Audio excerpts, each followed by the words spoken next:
Liquor Talk, a brand new episode, ladies and gentlemen. It starts now. Get your liquor poured up for another episode. I'm your man, Victor. Shout out to everybody that's joining us on Apple Podcasts, Spotify, Podmatch Network, the MBG Podcast Network. Also, today, we got an international episode, ladies and gentlemen. For the first time, this is the first international episode of the Liquor Talk season. Ladies and gentlemen, my guest is coming to me from Indonesia. It's Dr. Eric for the Relearn Love platform. How you doing, Doc? Hello, Victor. It's such a pleasure to be here. Oh my gosh, I'm with all of you. Thanks for tuning in. It's just awesome. I'm in Bali. I'm in Bali, Indonesia, and it is amazing. You can't tell the background, but it is actually a tropical paradise where I'm sitting right now. And it's like not Yes. even 9 o'clock in the morning, so you'll have to forgive me. I don't have any coffee, but I've got my water going. Yes. You're the real MVP. It is 8 o'clock here at night here in Florida, and it's 8 o'clock in the morning in Bali. This is a Oh major my God, transition. coming to you from the future, and it's beautiful. Yes, she is coming to us from the future. So tell me, what is life like in Bali? Oh my gosh. Yeah. So let me tell you how I got here first, and I'll tell you about Bali a little bit, but it's Mm-hmm. amazing. So our family, so I'm married, I've got 2 kids. My husband's name is Jamin Patel. He's also an international speaker, author, and coach. And for a while, we had a YouTube channel with 2 kids under the age of 2, and we were in a new city or country every 4 to 7 days. It was wild. So we're traveling the world, speaking and having a great time. And we got to Bali, and we both looked at each other like, is this place real? We were supposed to travel around the island for about 3 weeks and check it out and then continue on. But it was the first place ever on the planet that my husband and I both fell in love with. And we had each been to over 50 countries before this. So when we got to Wow. Indonesia, we're like, this is wild. And there was like the culture, I mean, the tropical island paradise. Indonesia is wild. You know, people don't, if you had told me before we left, like locate Bali on a map, honestly, I couldn't do it. I thought I knew where we were going, and then I'm really embarrassed to say, but I think this is the way, unfortunately, many Americans are. We just don't fully understand geography unless we're out there traveling. So I'm out there traveling, and I'm still like, okay, where am I going? Bali, got it. And I didn't quite comprehend that it's in Indonesia. Indonesia is an incredible country. It's made up of over 17,500 islands. It's wild. Wow. Yeah. So I can get on an airplane. And like most people, like not most, a lot of people would have a hard time locating where is Indonesia on a map because it looks so small, but it's massive because it's so spread out. I can hop on an airplane and fly 5 hours, and I'll still be in Indonesia. Like it's like it's that big. So it's wild. Anyways, Indonesia is an Islamic country, but the island of Bali is a Hindu island, and it's so beautiful. The people here are just so kind. They really value family and culture and traditions. When you're walking around, you'll still see everyone wearing very traditional ceremonial outfits several times a day because they're doing offerings, and they hand make these beautiful offerings out of things found in nature for the gods. And they'll do these ceremonies multiple times a day everywhere. And then they have their own calendar, and probably about 6 months out of the year, one of those days is a holiday. So over the course of a year, half of the year is just in some sort of mode of celebration. Every full moon, every new moon, there's a day for honoring books, there's a day for honoring your home or your motorbike. It's just amazing. And Wow.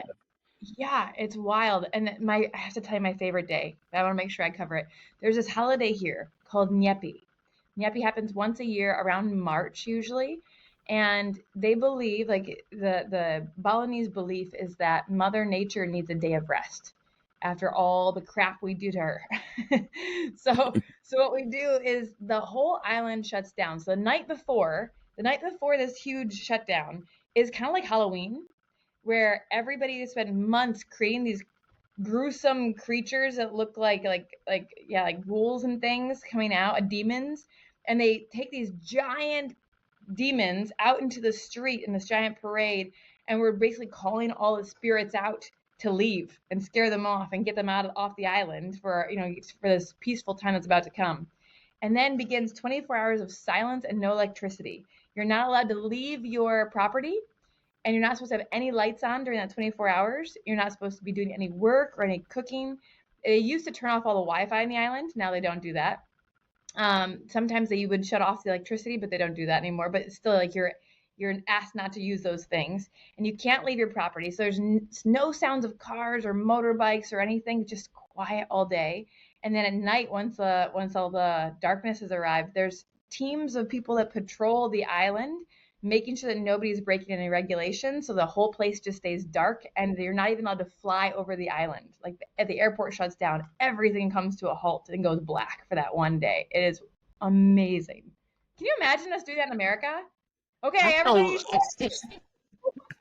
don't know how you would do that. Like, you would not be able to get people to, because there's always going to be that one rule breaker, and also they will probably they'll get on the poor people, but the rich folk, they can do whatever. So during this time period, what are you supposed to be doing? Like, are you just supposed to be resting? Like, what are you supposed to be doing? Like, Praying, meditating, spending time with your family. Like, it's meant to be a holy day, meant of rest and chill and prayer. And so most people fast, so they're not going to be eating during that time. But honestly, our family loves it because the setup of a Balinese compound is like you have a big wall around your house and a gate, and then usually it's multi-generational. So there's little huts and houses inside this compound, and everybody just hangs out inside and plays games, and like, yeah, it's beautiful. So our family loves it. We just go like chill out in the yard or go swimming. Everybody has a swimming pool in Bali. It's a thing. And you just stack up on all your food ahead of time, and you can get the best fresh fruit here. It is paradise. It is so good. wow. So, what is your advice to any Americans who want to consider traveling to Bali? Because I see Americans like getting arrested for like breaking laws in different places, and then once they get arrested, they'll start talking down the country. I'm like, well, you should have know the laws before you went to the country. This is so true. I mean, I'm not even gonna say Bali. I'll just say as an international traveler, as a nomad, I've been on my first flight alone was when I was 5. My parents put me on a plane and were like, go to grandma and grandpa in Florida. Like, see ya. And so I've been traveling since a young age, and I started backpacking internationally and traveling with my dad when I was 14. And it's like wherever I go, you're going to build so much trust, and you're going to have such a great time if you just learn a little bit about the place you're going to first. So like learning how to say hello and thank you are going to be such amazing gifts to yourself and to the people you're meeting, because you're showing that you want to be a part of this world. And just knowing high level, like how to be respectful, is going to be really helpful for you, because you don't know what you don't know. In Bali, you will walk around and you'll see these beautiful, huge trees. And around the base of the tree, it looks kind of like a cloth, a big black and white checkered cloth.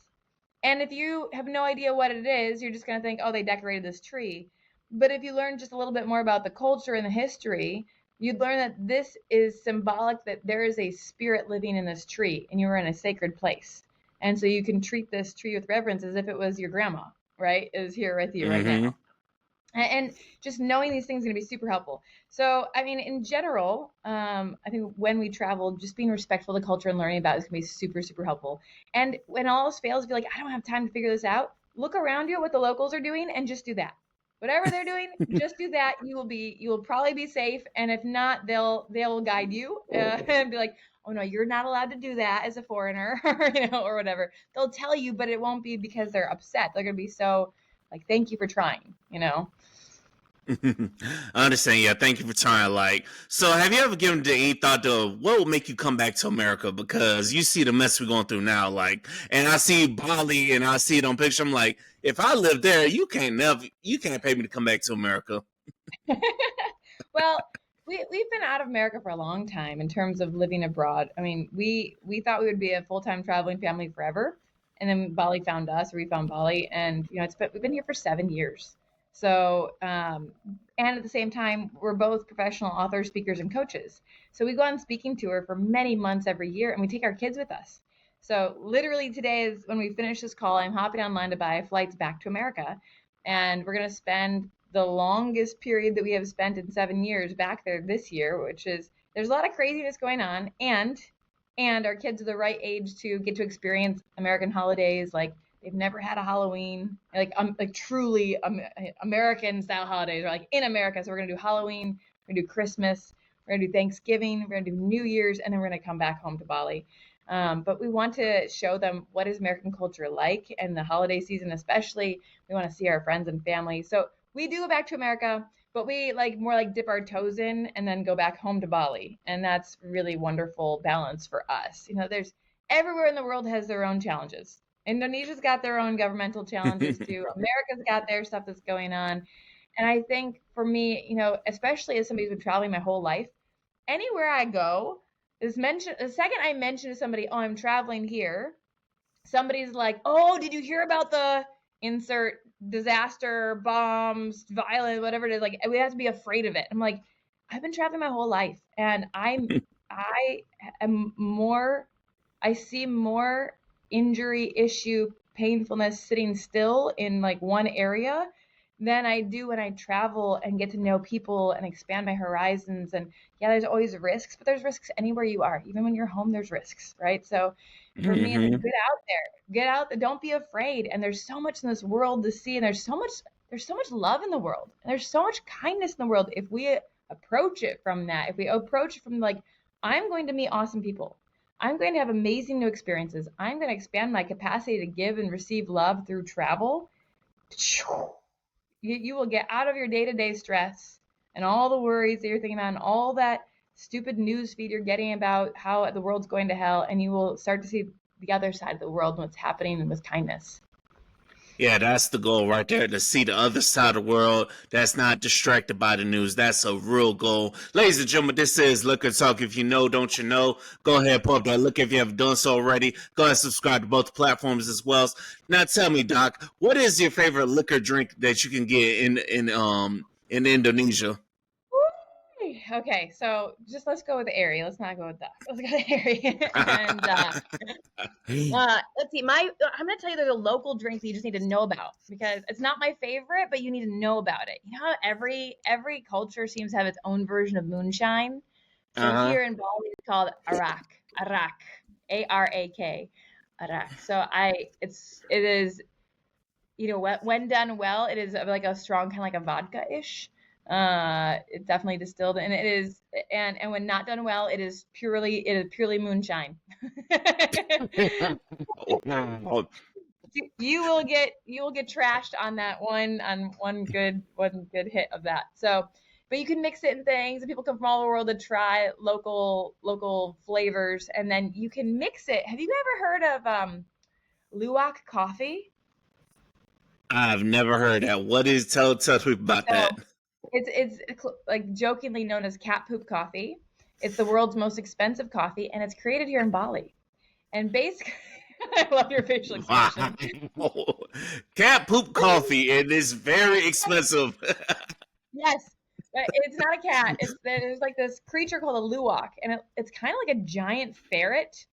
I would describe it like a ferret breeded with a raccoon, maybe.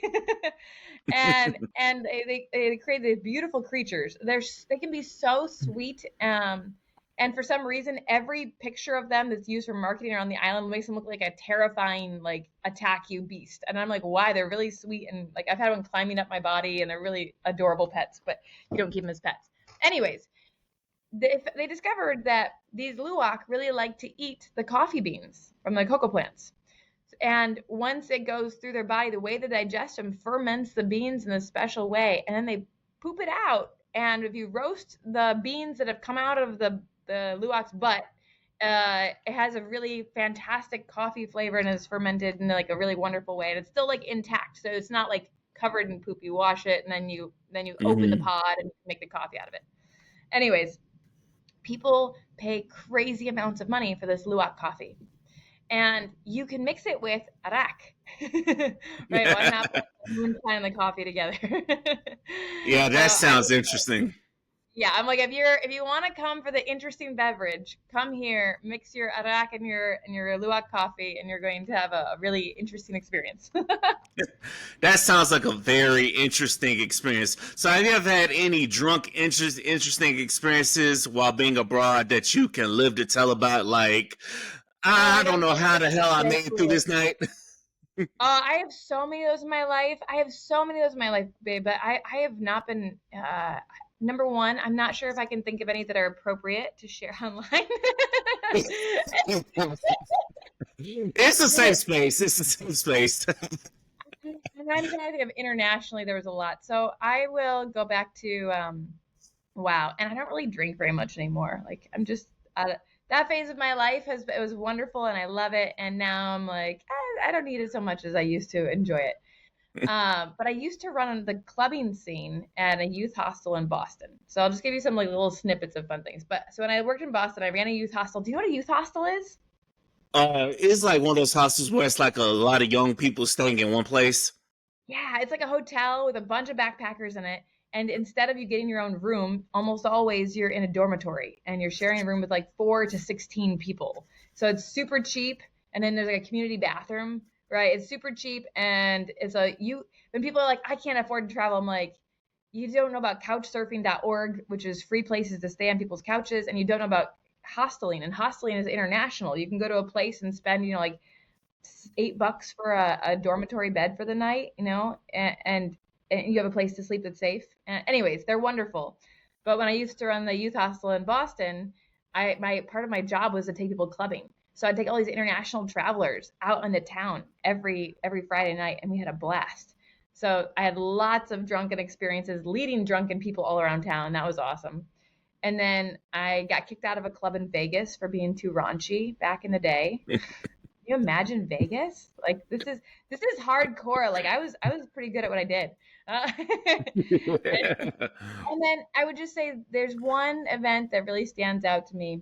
So if you go to Thailand, which is very close to Bali, there is an island called Koh Phangan, and on this island, there's a couple different sides. Now, there's one side that's super touristy where people are going to come from all over the world for the full moon party.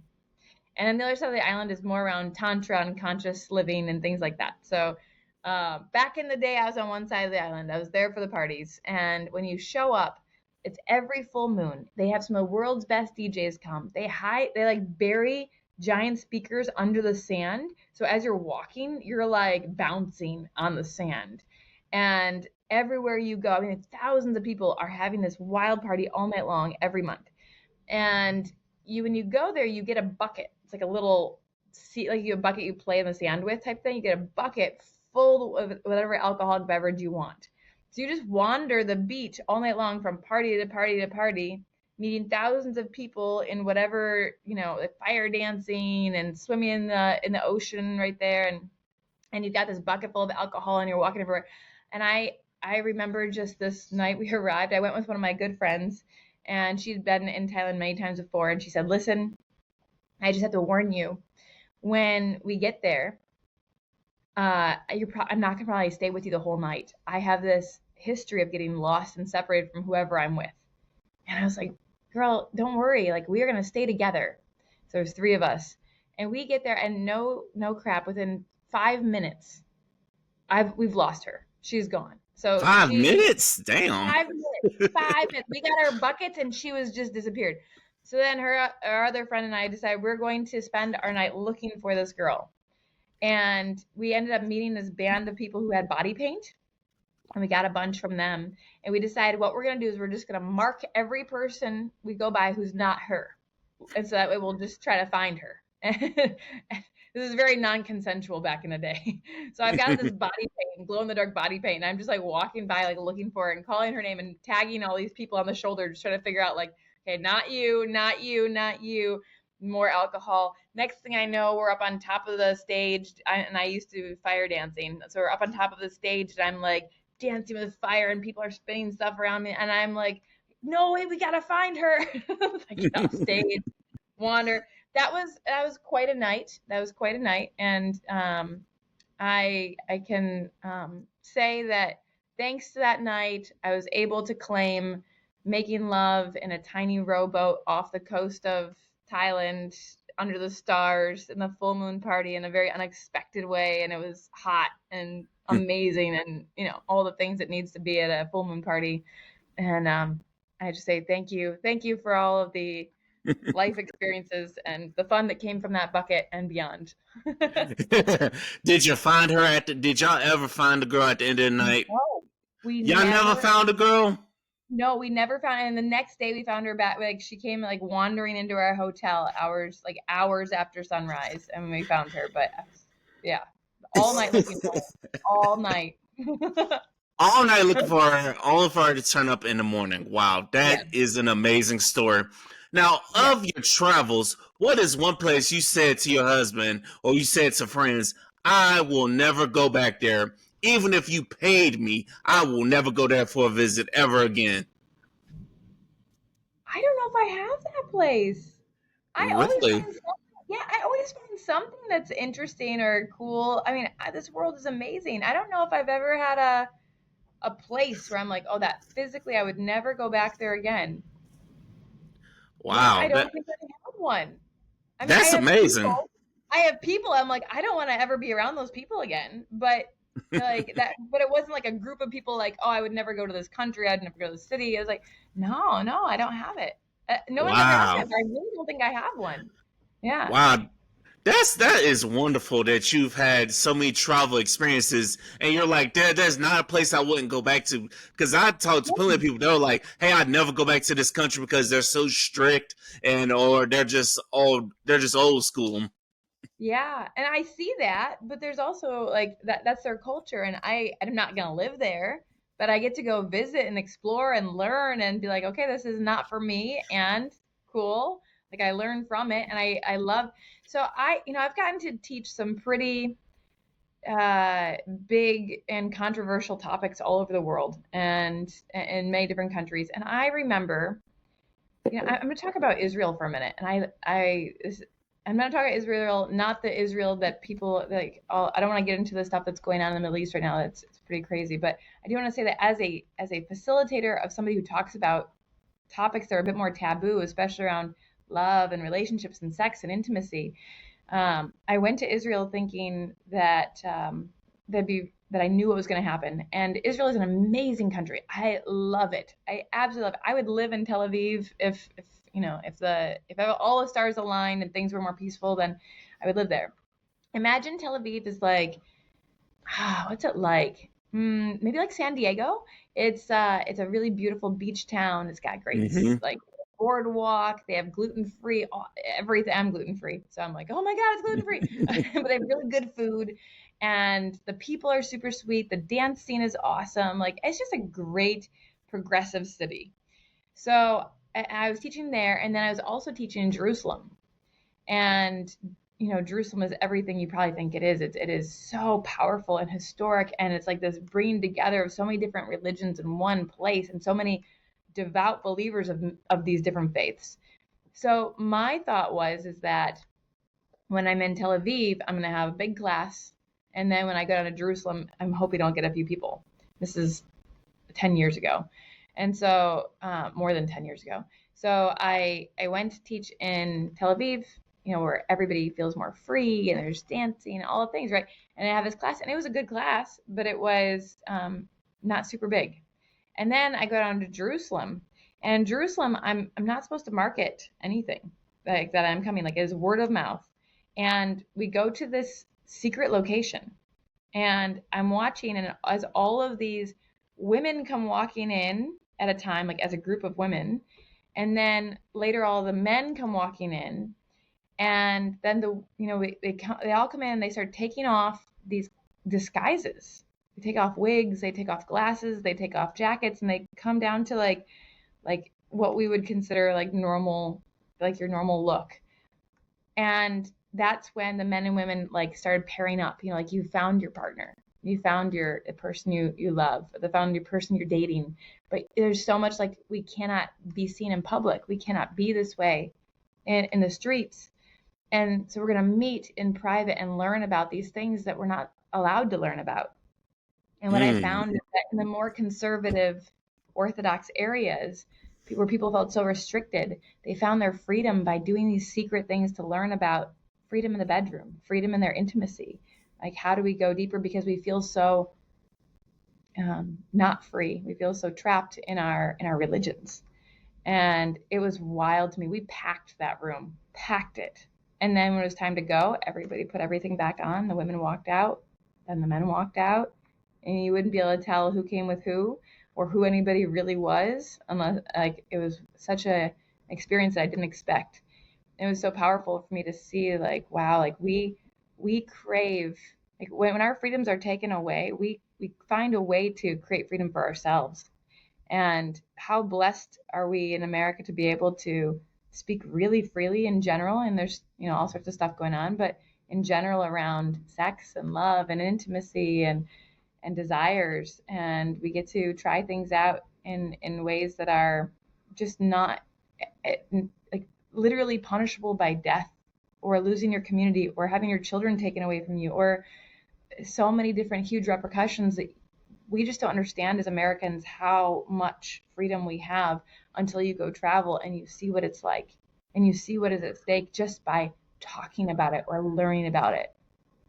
Yeah, I've seen those stories and I was like, wow, we really do have a lot of freedoms and we do have freedoms to, talk about sex, talk about relationships, but I didn't realize that until I started studying about other countries, how other countries are very religious and basically if you're not married, you can't be in the same room with somebody. I'm like, wow, that's crazy because over in America, we have a lot of people that travel together who aren't necessarily married, but we're in a relationship together and it's like you're telling me that I can't be with my lady, or I'm gonna be going to jail, or I'm gonna get killed. That is very scary thought. Which is why I'm glad there are some countries that have relaxed some of those rules for tourists.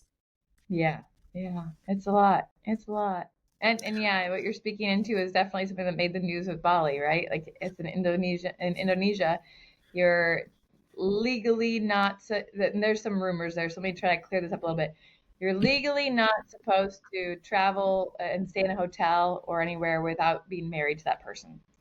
Now, everybody like went up in arms and exploded on this and like, oh my God, we can't travel to Bali, as lovers. And I'm gonna say you also, if you look into the law, it's you need to be reported by your parents.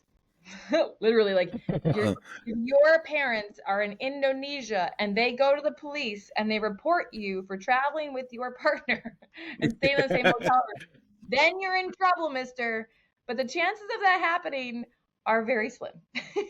Exactly, exactly. Because it's not like our parents gonna get on the flight and tell the Indonesian police. I'm glad you cleared that up for people, so that way Yeah, people are looking to yeah, travel. So go on your exactly. vacations and stuff, right? Come on your vacation. This is really, I mean, I think I'm not, I'm not Indonesian and I'm not following the politics as closely as many people here do. But I just want to like say I asked my Indonesian friends like, what does this mean and where is this coming from? And I think a lot of it, from my understanding, it's very limited, so anybody can correct me. But from my understanding, it's really more about like preserving the Islamic culture here and the values around the sanctity of marriage within this culture and this belief system. So they really don't want young Indonesians coming in or traveling around and not following tradition and the orthodox of this faith. And so it's more on that than it is about let's stop the tourists from coming here and having sex, right? Like, no. Bali is a wild island and they know it and it's 80% tourism based and like they're not going to do something that's going to completely jeopardize having these tourists here to explore this amazing island and this culture. Yes, it sounds amazing. We definitely gotta get out there. Right now my passport's being renewed, so it's already in process. So that's Yeah, that's gonna happen because I'm like, life is too short. We need to be traveling, so we're gonna mark back on a place to come to visit. Now, I love it. Let yes, me just tell you this real quick for anybody who's like, oh, but I can't afford it. And I understand money is a big thing. Number one, couchsurfing.org. You can find free places to stay. Hosteling, you can find cheap places to stay. But even like the most expensive thing you're gonna do to get to Bali is find a flight. And literally go to skyscanner.com. I'm looking at flights one way between $500 and $700.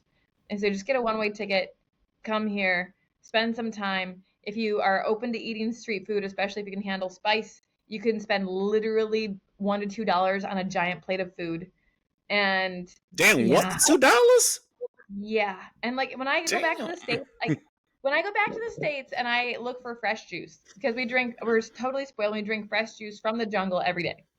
I have coconut water delivered to my house every morning that was literally picked that night, that morning. Like they pick in the jungle, crack it open, put it in a bottle, and bring it to my house. That bottle of fresh coconut water cost me less than $1 for a big bottle.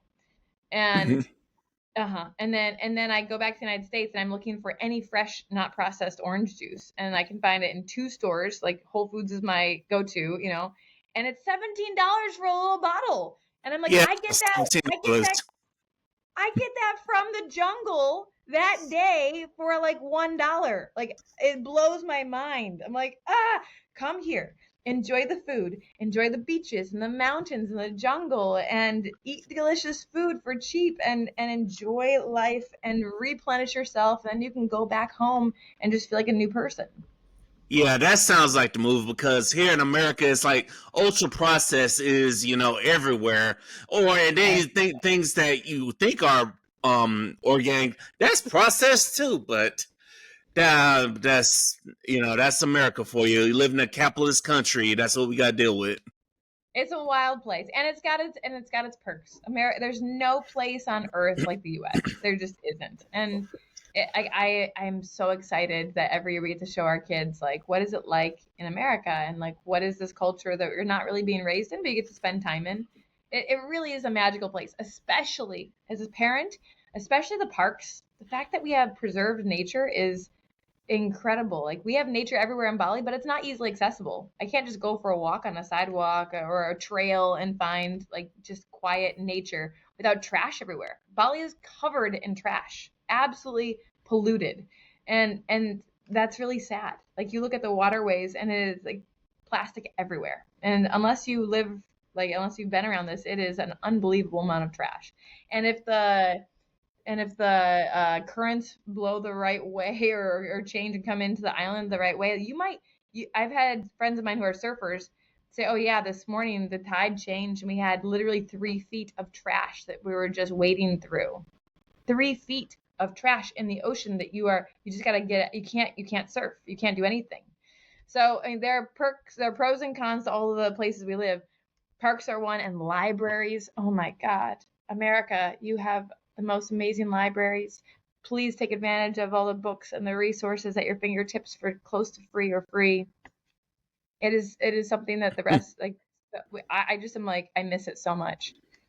Yeah, libraries are pretty amazing. We're just gonna make sure they keep getting funded. But Yeah. now, how do we avoid the trashy areas of Bali? Like, because in case people do come, is this best to stay in the tourist areas? And how do we just avoid the trashy areas? I don't want to say avoid it. I want to say, what would be awesome is if you come, bring your own reusable water bottle. Don't keep getting water bottles. I mean, please don't do that. And I would invite you to do something wild and different and say, don't just avoid it. Like, decide you're going to spend 2 hours of your entire vacation going to a beach and doing beach cleanup, and just help instead of contributing to the problem. That would be amazing. And no, don't ever just go to touristy areas ever anywhere in the world. Don't do that shit.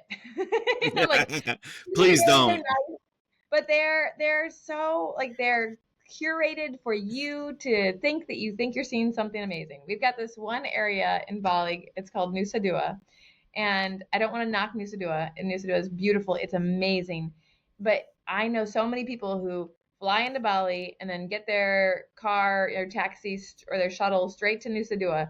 And Nusa Dua is this like beautiful giant gated area. It looks like Bali has like walkways and sidewalks, and it looks like we do recycling and we have trash cans. It have the biggest hotels, like all the fancy hotels and resorts you can think of. They are there, and you can spend thousands of dollars on a hotel room in one night, and everything is beautiful. There are camels on the beach. You can ride camels on the beach. You can have epic dinners, like 5-star dinners in caves. I mean, there's everything. You feel so pampered. And if that is the only Bali you see, because there's a shopping area in there and there's a theater in there, if that is the only Bali you see, you will be missing the real Bali. You'll be missing the real Bali and the grittiness and the dirtiness and the street food and the locals and the big hearts and like the reality of like life in Bali is wild and amazing and you'll miss it all. So don't do it. Go there if you need to have the quiet and the rest and you want that pampered experience. Wonderful. But then get out. Go somewhere. Go somewhere else that the tourists are not going to, or that it's off the beaten path. You're gonna just have your whole life changed, I think, by breaking out of the mold.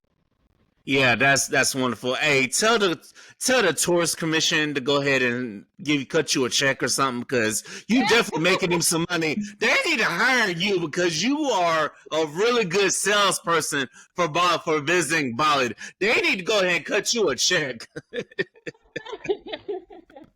They're like, you just bash Nusa Dua. I'm like, no, I love Nusa Dua. I love it. There's a time and a place for it. But I wouldn't live there. I want to like go out and like meet. God, the people here are so sweet, Victor. Like you would just feel. It is so safe, you guys. Like I can't. There, since COVID, things have been a little bit rougher. But pre-COVID, especially, like people just didn't even shut their doors, let alone lock them. Wow. Like yeah, I mean, in 7 years here, I've witnessed, in America, I witness a car accident or bumper, fender bender, probably at least once a week. Everybody's cars are covered in scratches, right? It's just normal. And here, no cars have scratches on them. In 7 years, I've witnessed 4 accidents, and they've all been caused by tourists. For all of them. The people who drive here, like the locals, it looks chaotic, but it looks chaotic because you don't know the dance. It's not the same rules as in the US. So it looks like, oh my God, it's so scary. There's so much traffic. And how is that? Like, it's a dance. And as soon as you learn the rules of the dance, it's very clear. It's very simple. And it's very predictable. It's the tourists that make it unpredictable. But you know that. Mhm. So I drive a motorbike. Everybody drives motorbikes here because if you sat in a car, it'd take you 3 times the time to get anywhere. So, I'm on a motorbike with my kids and my dog and bags. Like I am like we are local now. I'm like a minivan on a motorbike. How the hell do you get a minivan on a motorbike? That must be one really big motorbike. No, it's a tiny little like crappy bike, honestly. But it's like when you live here, you learn to drive like the locals, and the locals do it. Like it could be a monsoon during monsoon season. It's like a torrential downpour. We've all got our rain gear and our helmets, and we'll just strap up and we'll cover the dog on a piece of tarp, and we'll put our waterproof bag on the back of the bike, and we'll all like we can get 4. Now my kids are getting a little bit big. My kids are starting to get too big really for the bike, but for the past 7 years almost straight, we have fit 4 people, a dog, and a bag on a motorbike, and we go on a little. Yeah, it's That wild. A that little is ride. amazing. That is really amazing. That's an amazing experience. All right, now we gotta get to why we're here, which is relearn love. Yes, I know we spent 30 minutes talking about Bali and your international experience, but let's get to relearn love. I had to switch it up, give you something different. So let's talk about. I've had talking about travel and food, I think in a long time. I didn't need my coffee at all. This is great. Hey, I'm glad to give you that experience. All right, let's talk to us. Talk to us about relearn love. What is relearn love, and how did you come up with this concept? Yeah, of course. So everybody learned love. You learned love before the age of 7. Everybody's tuning in. You already learned this. And the idea is that you probably didn't learn the most perfect version of love. Your parents probably didn't study this and implement it perfectly, and that's okay. It's not their fault. They're just repeating what they learned from their parents, and most of it's based on intergenerational trauma, which sucks. And Mm-hmm. so here we are, and we don't even consciously think about it, but we are looking for a love that reminds us of what was modeled for us. Even if a part of us is like, oh, I don't want that. I don't want what my parents did, right? I don't want the divorced family. I don't want the single parent. I don't want the fighting. I don't want that. But a part of us is so used to it because that's what we saw modeled that we are secretly looking for it or attracting it. So we learned love, and we didn't learn in school. We didn't learn the best tools. It's like we need to just embrace this idea that what we learned is imperfect. And now we get the chance as adults to start relearning love, to choose to relearn love and understand it from a different perspective of understanding trauma and what happens with all of us have trauma. All of us have trauma. And I don't like there's two different kinds of trauma out there that I'm going to reference. One is capital T trauma. Capital T trauma is like something terrible happened to you. It probably caused PTSD like war or rape. But there's also lowercase t trauma that happened to all of us. Every single human, probably before the age of 7. It could have been something as simple as you were laying in your crib as a baby crying, your mom was walking towards you to pick you up, but then the doorbell rang and she decided, I'm going to wait at the door and then I'll come back for the baby. And you didn't have a bigger context. You just saw her walk away from you in your moment of need. And in that moment, we develop trauma in our bodies and we also start to develop strategies to avoid ever being hurt again. So you've probably heard of the main trauma responses of fight, flight, freeze, right? So it's like I'm getting out of here, I'm flight. Fight is like I'm gonna fight you in this situation. Freeze, like you may physically freeze. You may do what we call stonewalling, where you're saying something on repeat in your head, like, "Why does he always do this to me? Why does he always do this to me? Why does he always do this to me?" And then there's also something called fawning or fixing or people pleasing. So this is when we move into this energy of like, oh my gosh, if I just do or say the right thing, this whole situation will stop, right? That energy. So what we want to do is understand that these trauma responses are normal. We developed them young. They were great strategies when we were kids and we didn't have any agency. We didn't have any power. We didn't understand our emotions. But now that we're adults, we've got to understand that there are better ways to handle it. And these things are keeping us from the love that we want. And love is no longer a fluffy subject. It's not like, oh, I wonder what works. We have so much research. We know, we have science. We know exactly what works and what doesn't to have happy, healthy, long-term relationships. We know it. Go ahead. Sorry, you were gonna say No, you something. good. I was gonna say if we know it now, this might be a dumb question. If we know it, then why hasn't people been applying these things? If we know it, do we just like the feeling of repeat trauma, or what is it that keeps people from, love, go Yeah. ahead and experiencing love? If we know everything based on research. Yeah. So a couple things. One, we know it, meaning the small group of people that has done this research and started applying it in their lives has access to this learning, right? It's access to learning too in many different ways and has overcome the social shame of learning. Because, I mean, think about this, Victor. If I said, okay, so I'm going to start a business and I'm going to hire a business coach, you'd be like, yeah, Ari, that's awesome. You're going to learn how to have good strategy. You're going to make money faster. You're going to learn from their mistakes. Cool. If I said, Victor, I'm going to learn how to play tennis. I'm going to hire a tennis coach. Like, yeah, Ari, you're going to learn the proper form. You're going to be playing better, faster. You're going to probably have more fun. You'll be playing more advanced players who can like meet you there. You won't have to go back later and fix that old injury that you've been doing, like, of course. And then if I say, Victor, we hired a therapist or a relationship coach. Most people are like, oh my God, I'm so sorry. Things must be really screwed up. And it's like, what?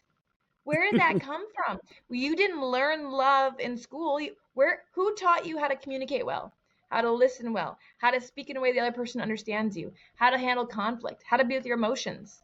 These are the things you need to do in order to be in a healthy, happy, long-term relationship. And we already know your parents didn't model it perfectly.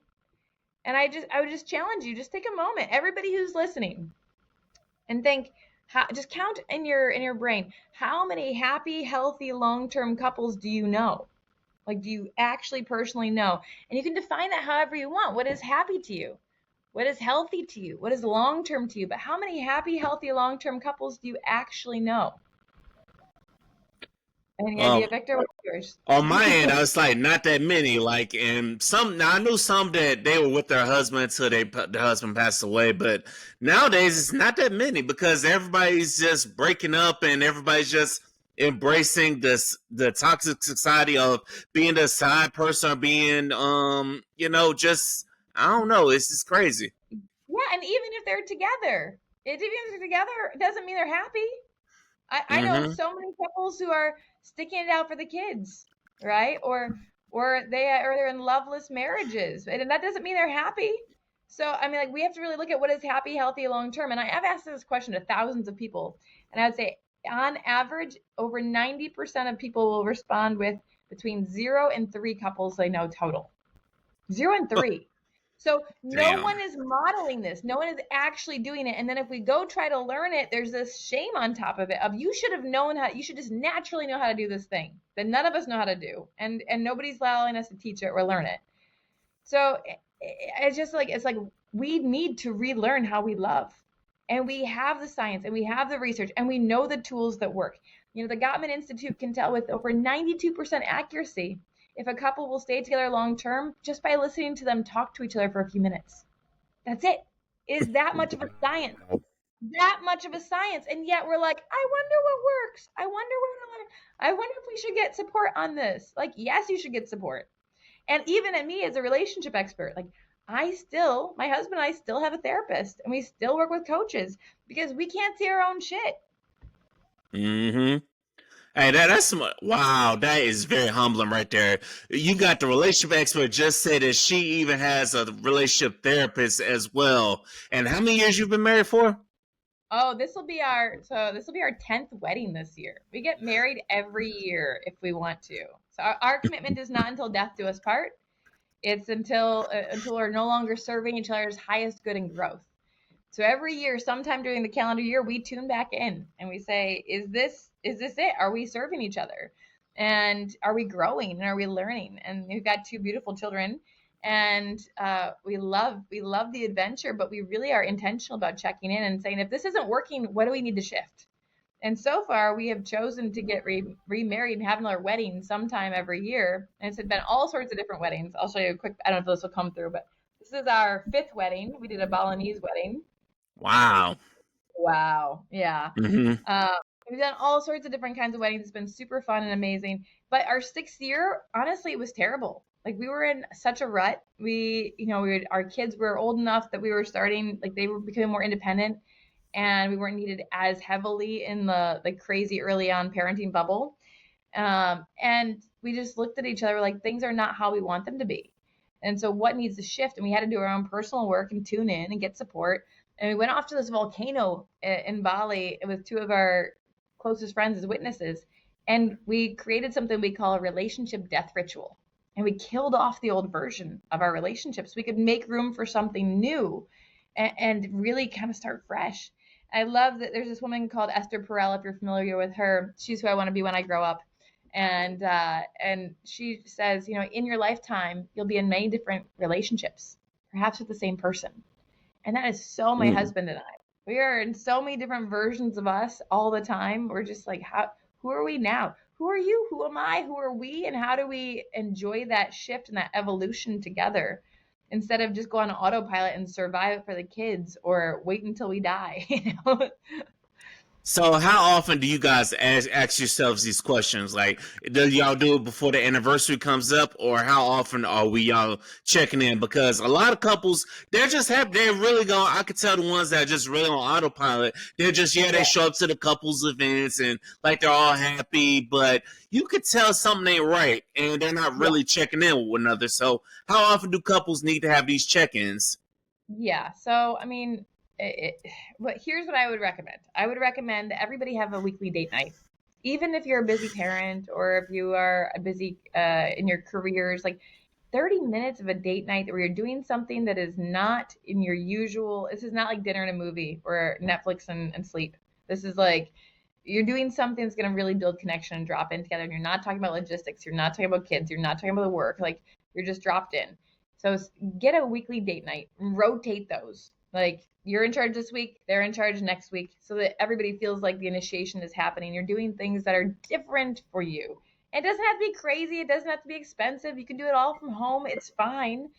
Like something as simple as, if you're making dinner together, instead of sitting at the same table you sit at every night, go out in the backyard or put a sheet over the top of your dinner table and sit underneath it like it's a tent.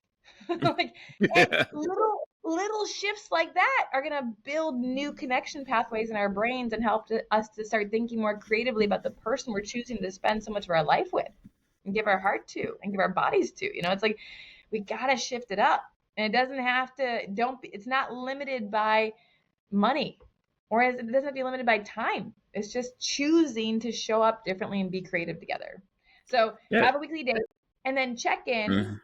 I would say at least check in quarterly. At least just say, how are we doing? Anything need to shift?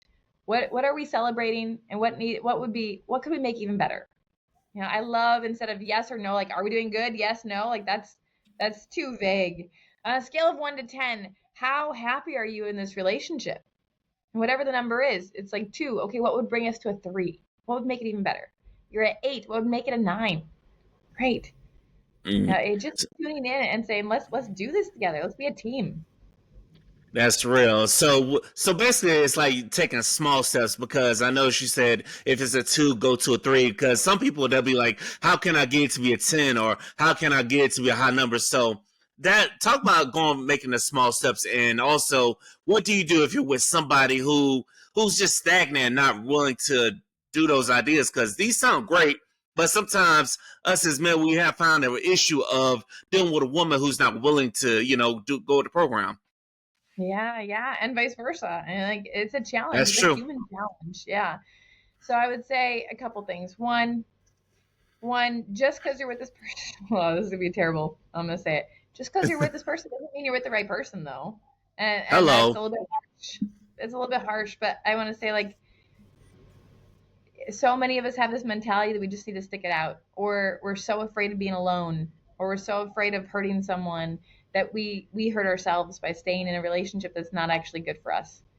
And so, I mean, there's lots to go in here, and there's so much nuance, and I really believe in choosing to consciously be in a relationship. But what's a red flag for me is when I see people in partnerships where one person is like, God, I love this, let's grow, let's do stuff, let's go someplace, and they're like driving the Ferrari and they're like, let's go, hop in, and their partner is just not wanting to grow, and they feel very comfortable not growing, right? There are people out there who are so content with go to work, watch Netflix, go to sleep, repeat, and that is life, and that is their relationship. And there are people who that would kill their soul, and somehow many of these people end up partnering together. And guess what? If one person wants to drive the Ferrari and go do the thing, and the other person feels like they're being tied to the back of the Ferrari and dragged, no one's happy. No one's happy. Hmm. So as this is happening, I'm not saying that it's impossible, but what I'm saying is there needs to be a really clear discussion of, like, what does it mean to you? That question is so essential. What does it mean to you? What does it mean to you when I invite you to go on more creative dates? What does it mean to you when I ask you about how you're feeling? What does it mean to you if I want to learn a different way to fight? Like, what is it reminding you of? What does it mean to your heart? Because there may just be some trauma in there that needs some support. And it's like, okay, that's okay for you to feel that way. And I wanted to create safety for us to grow together. I want this relationship to work. And if the other person is willing to say, yeah, this is super freaking scary and I want it to work too, then get the support, learn the tools. Like, you got to relearn love, and you can't see your own mess. So find somebody who already knows the science of love and who can support you. And there are so many different ways you can find that, of different investment levels, of different time levels. And just because somebody says they're a coach or a therapist doesn't mean they're good, and it doesn't mean they're the right fit for you. So be picky, trust your gut. Like, go find the people that are like, okay, I feel safe with them. I can ask these tough questions. I can learn the things that I'm supposed to be good at that I'm not. And it's okay. Like, I've worked with top executives at Google, Apple, Microsoft, Facebook, SpaceX, Relativity. I work with Hollywood actors. None of us learned this stuff. It doesn't, and you don't have to pretend like you should have. Just go learn it Hmm. now, right? You can learn it privately. You can learn it in a program. You can learn, there are like lots of different ways, but learn the science that works and do it as a team. You're not fighting each other. Your partner isn't trying to ruin your life by getting to know you more or have them get to know you more, right? Or having fun dates. You want to be a team. You want to discover the love that you've dreamed of.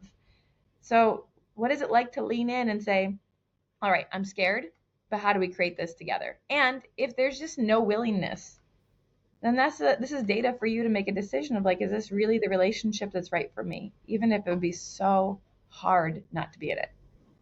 Yeah, and people, they don't want to make those hard decisions because, like I said, people want to be single. People don't like to be single; they want to be with somebody, and they'll just rather do the sacrifice. And also, this also can lead to people out here cheating because, say, you present all these ideas, their mindset would be like, "No, you don't want to do it. Well, somebody else will do it for me," which is not the right mindset. But you'll be surprised what happens.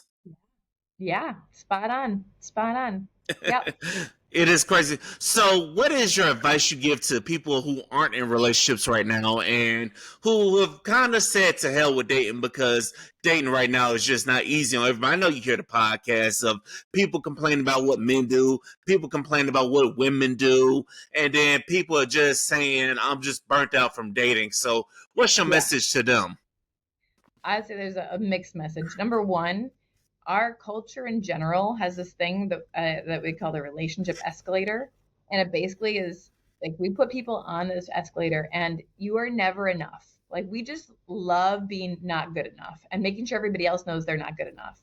So it's like I'll give you an example. If somebody gets engaged, we're like one of the first questions we ask is when's the wedding? We can't just celebrate that they got engaged, and this is probably the only time they're going to be a fiance, maybe in their whole life, right? We can't just celebrate them where they are. As soon as they go to the wedding, when are you going to have kids? It's like never enough. We can't let you just be happy because you just did this thing that you wanted to do and you got married. And it's like never enough. So I just want to speak to the singles out there. Like you're enough.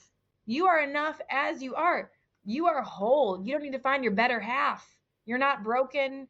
You're not missing some other half of you out there magically in the world, and they're not missing a half of them. You want to date whole people, and you are a whole person.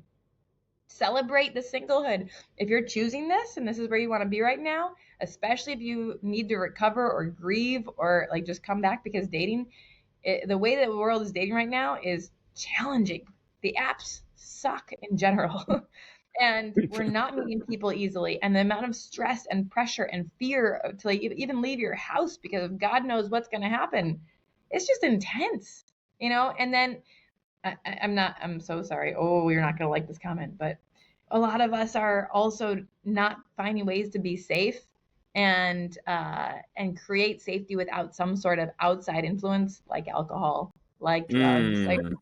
we're not even getting down to our real self without having to create this pretend safety. It's like, how do we create safe environments for us to meet people and be ourselves? That, and we start coming back into community and finding our people. Like, go find your people. Like, who are your people? If you don't want to hang out in a bar every night, that's probably not where your people are. If you want to have deep connections, you got to go where the deep connections are. If you love dance, go where the dance is. All right? It's like whatever your thing is. If you are passionate about reading, go start a book club or find a book club and find somebody who also is passionate about reading. Find your people.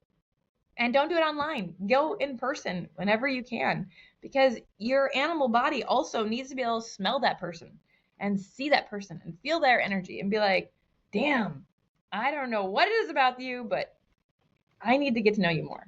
Can we get Mm. coffee? Right? Like we need to get back out there and have fun with it. So if you're single and you want to be single, I celebrate you. Keep rocking it. Get to know yourself. The most important relationship you're ever going to have is with yourself. If like nourish yourself, take yourself dancing, give yourself those hot baths, right? Like enjoy life and don't stress. Like the right person will come into your life if you're taking care of you and nourishing you. And if you don't want to be single, guess what? You can get ready for love in a way that's going to attract the right person and not keep repeating these patterns. I run a singles program online and every couple months. I start it up again, and it's like people all over the world don't understand. You didn't learn how to love in a healthy way. And you don't know what you're attracting. You just know, why do I keep attracting the same person? Why do I keep doing the same thing? Why do I keep feeling the same way? Why do I still feel lonely? It's like, we got to get ready for love. You got to learn this stuff. And you can do it before you're in a relationship, or you can do it when you're in partnership. Both are equally valid. And if you learn it now and you're single, you can stop these patterns and show them, like, who are you now? So wherever you are in the journey, there's so much hope. There's everything is possible. Everything is possible. And you can have Yes. fun with Yes, you got to have fun with it. So, what's the biggest thing that people can do to relearn love? Like, what's the biggest thing people should do to like relearn love? Yeah. First of all, if you're tuning into this podcast and you've made it this far, you're already through the first step, which is to get curious. The Relearn Love model is 4 C's. Get curious. You're right here. You're like, something isn't working. This sucks. I want something different. Great. Let's get it. Get curious. Second step is to cultivate knowledge. This is when you're going to learn all the stuff. Learn all the stuff. Learn all the tools that you didn't learn. Learn how to fight. Learn how to be with your emotions. Learn how to like just be in love, in relationships in a way that you didn't even know was possible because you just didn't see it modeled. And then third is going to change. Change means you're going to take all the things you learned and you're actually going to start doing them. You're going to be held accountable. You're going to do it with a friend or with a teammate so that when you get triggered, because we all get triggered, when you get triggered, you have a new way of being. You're not going to keep going into the trauma response. You're not going to let your trauma response hurt somebody else. You're not going to freak out and take everything so personally. You're going to learn how to communicate in a way that lands. You're going to hear somebody, really hear somebody, and you're going to learn how to set your healthy boundaries. You're going to learn how to communicate in a way that just is powerful and represents who you are. And when you make all these shifts, and they might sound like a lot, but when you're making these shifts step by step, and you're not falling back into the old patterns, you're like, oh my God, it feels so good to like live this way, and love starts to become easy, and I can feel free and safe to be myself. What? This is wild. That's when the magic happens, and it becomes your new way of being instead of like, oh, I gotta pull out the book and read the instructions on how to do this or how to say it. It's like, no. You this becomes your new way of being, and your friends see it and your kids see it, and all of a sudden this just becomes like how you handle life, and they start trying it too because they're like, that's cool. And then finally, the fourth step is to celebrate. We're just gonna celebrate that you made that shift.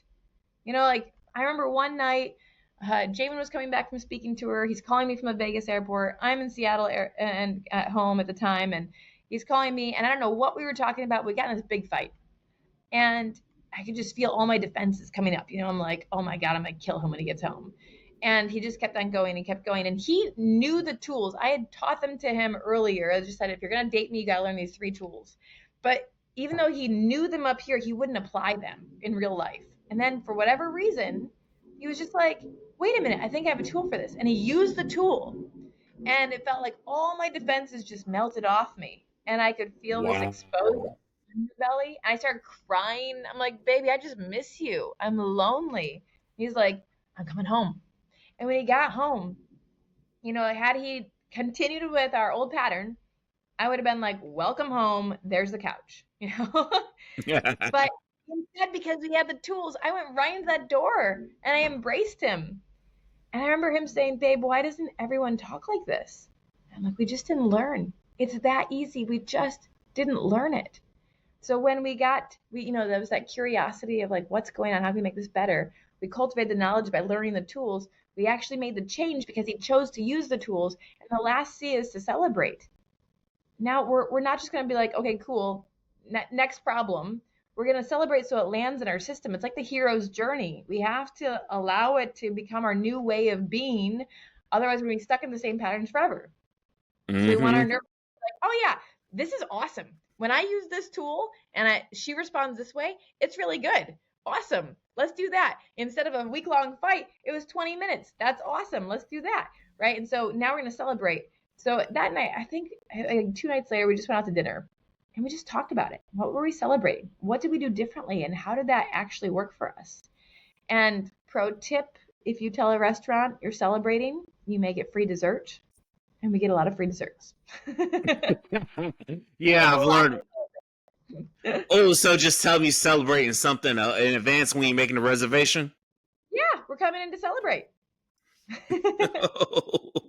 Oh, that's a good one. That is definitely a good one. So where can the people find the tools and everything? Where can the people find this information? Yeah, I would say come check my website out. That's a good starting point. And I do not believe I'm the right fit for everyone. I am not, and that's okay. But I do know a lot of great resources. And if I am the right fit for you, then I'd love to support you. So if you go to relearnlove.com, or if you go on Instagram, it's Coach Ari Kardosh. These two are probably the best two resources, but on my website, you can have everything. I have a best-selling book called Relationship Agreements. You can get it on Amazon and Audible. My husband did some of the voiceover work in the book on Audible. And then I run a private coaching program for singles and people in relationship. Whatever your relationship structure is, whatever your style is, it doesn't matter. I'm really, the foundation of love is the foundation of love. And we just need to learn these skills. I run a singles program every few months. I start that up. I've got lots of free content online and emails, and I also have some really cool like do-it-yourself programs like for how to navigate conflict and start learning these tools. So if there's some way I can support you, please let me know. It's all out there, and I'm so honored to get to do this work in the world and help people relearn love. So thank you so much, Victor, for having me here today. It means a lot, and I hope that this is all. I love the Bali stuff too. I'm like, yeah, come to Yes. Bali and the coaching session together. Yes, I'm definitely interested. I'm definitely gonna have to take a look at this. If I'm on here telling y'all I'm gonna take a look at this stuff for myself, I'm gonna need y'all to go ahead and take a look for yourselves too, because instead of listening to all the dating pool trash, well, you gotta do something about it, because we already halfway through 2025. So you gotta do something about it. Ladies and gentlemen, you gotta take the first steps. You got to. And I forgot to say, this is important. This might be an easy first step. You guys, I have a TEDx talk. It came out less than a month ago. And it is all about navigating conflict. So maybe a first step is go Google, TEDx Eric Hardosh, watch it. It's all about fighting. And maybe this is the first step to start to think differently about what you can do in your life and try out the tool that's in it. It's free, it's available, and it's a first step of relearning love. And I want this for you. Go out and do it. Change the world just by loving differently. Yes. We all want to hear. Coach Ari want it. I want it. Hey, thank you, Coach Ari, for joining us on the Liquor Talk platform. Whenever you come to Florida or whenever you need me to speak on your platforms, you let me know. I'm just a DM away. We'll definitely make it happen, because I can definitely speak to people about motivation and getting through tough times. So if you need somebody to come speak on your behalf, hey, let me know and I'm there. I love this. Thank you, Victor. Thanks, everyone. And thank you to listeners of Liquor Talk. Whether you listen to us on Apple Podcasts, Spotify, iHeartRadio. Shout out to my people on Podmatch. I'm at area on Podmatch, so guess what? Tell people out there, join Podmatch if you look for podcast guests as well. Hey, Alex, there's your free promo. Holla at your boy. Until the next episode, keep pouring that liquor, and we'll see you next time. Goodbye.